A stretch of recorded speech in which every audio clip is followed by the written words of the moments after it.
What is up, YouTube? It is Tom from Vitruviance.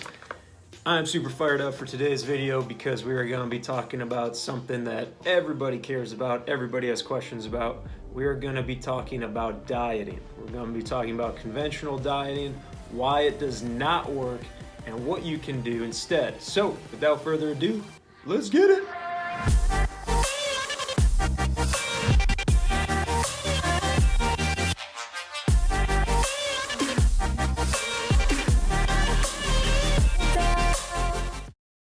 The first thing we actually need to do when talking about why diets don't work is defining what success on a diet actually is. So if someone comes to me and says, hey Tom, in 30 days I lost 10 pounds on the whole keto, paleo, vegan bomb diet, that's great. What I'm going to say to you is come back to me in 6 months, come back to me in a year, come back to me in 2 years, and let's see where you're at. If eventually you go back to your starting point or even worse, that's not success on a diet. What I define as success is something that works long term. So if your goal is to shed 5 pounds in 2 weeks for your upcoming romantic getaway to Sandals, Jamaica, great, you can do that. Stop eating, you'll lose 5 pounds. But if your goal is sustained, healthy weight loss, that's a very different ballgame. And what we're going to talk about is why conventional diets do not work to accomplish that goal. Ready for the Stella stat of the day? I just realized this dog really needs a bath. Okay, according to the National Weight Control Registry, 95% of dieters that lose weight on a conventional diet program will eventually gain that back within a year. We are going to hit on the 5 reasons that conventional diets don't work. I know this is going to be depressing, but trust me, there's a light at the end of the tunnel. So let's get into it. Everything's better with a list. Here's the top 5 reasons conventional diets do not work. Reason number 1, this is a big one. It slows down your metabolism. Your metabolism is essentially how efficient your body is at burning calories. Our bodies are all calorie burning machines. We want our metabolisms to work fast. We want to burn a lot of calories throughout the day.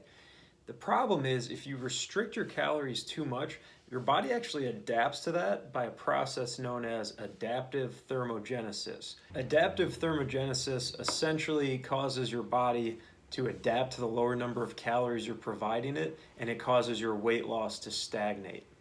This is why a lot of times you can start a diet and maybe in the first week or two you can shed a bunch of weight, but then it gets a lot harder a couple weeks into the diet.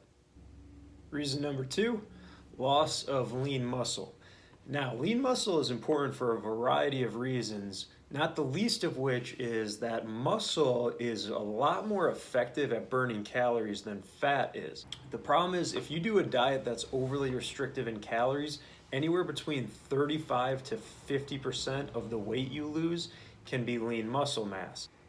That's why diets where you're dropping 5 pounds a week, 10 pounds in a month, or anything that's overly extreme like that are actually a negative because it's impossible to lose that much body fat unless you're severely obese. So if you're losing 10 pounds in a short period of time, probably a lot of that weight is either water weight or muscle, which is not a good thing. Reason number 3. Do I write diagonal? Diets decrease NEAT, which is short for non-exercise activity thermogenesis.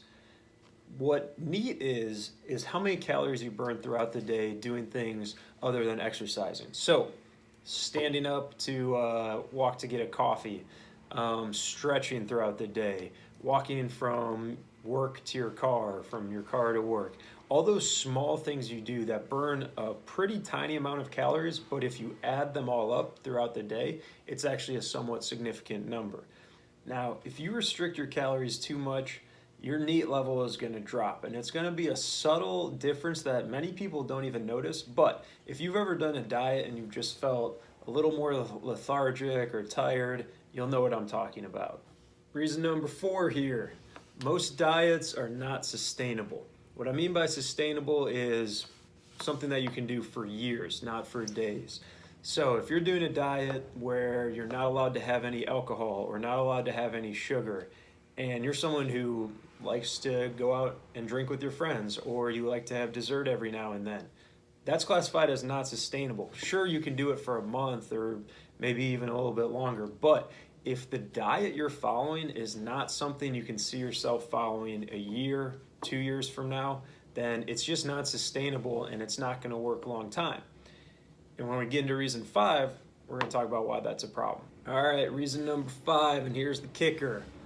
This is what happens after the diet's done. Rapid weight regain. So, congratulations, you just finished your crazy restrictive 30-day diet. Basically what you've just spent that 30 days doing is messing with your metabolism, messing with your hormones, messing with your activity levels. So again, when you complete a diet, a lot of times you can lose that weight. You can shed 10 pounds in a month, but when you stop that diet, that weight's gonna come back and it's gonna be even worse than before. So it's a vicious cycle where you're just doing diet, then gaining weight, diet, then gaining weight, and it's all gonna lead nowhere. I eat because I'm unhappy. I'm unhappy because I eat. Right now you might be saying, hey Tom, that's BS. I've done such and such diet before and it worked for me, it worked for me. Well, I'm looking right at you right now and I'm saying, did it really work? Where are you at right now? Did it really work? Really? Really? Really? Really? So, for a diet to work, it has to be sustainable, it has to be long-term. Most conventional diets do not fit that model. So right now you might be a little depressed saying, well, gee, Tom, what's a guy or gal to do then? There is a light at the end of this tunnel. In our next video, we're going to be talking about how we can find a healthy and effective nutritional plan. If you disagree with anything I said up there, go ahead and @ me on the comments. Let's talk about it. Thanks again for stopping by, for watching this video. Until next time, this is Tom reminding you that parking cops are people too. Just terrible people.